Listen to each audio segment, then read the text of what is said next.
Hi friends, welcome to Prasanna recipes. ఈ batter ఏంటనుకుంటున్నారా? ఇది గులాబ్ జామ్ పిండి ఫ్రెండ్స్.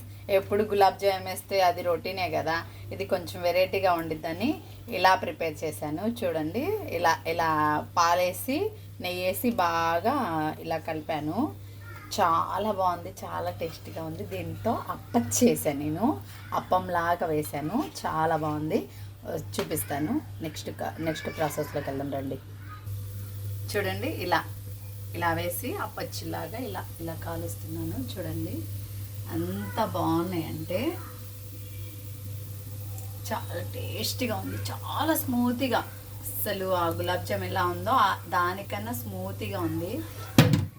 నోట్లో పెట్టుకుంటే కరిగిపోతుంది ఫ్రెండ్స్. చూడండి, ఇలా ఇలా ప్రిపేర్ చేశాను అన్నమాట. ఎంత బాగున్నాయంటే ఆ గులాబ్ జామ్ అయితే ఆ పాకం వేసి అదంతా జ్యూసీగా వేసి చేయాలి కదా, అలాంటివి ఏమీ లేకుండా చక్కగా నెయ్యి పాలతో ఇలా కలుపుకొని పిల్లలకి ఇలా అప్పచ్చిల్లాగా కూడా చేసి పెట్టచ్చు. చాలా బాగుంది, చాలా స్మూత్గా, అసలు నోట్లో వేసుకుంటే కరిగిపోతుంది.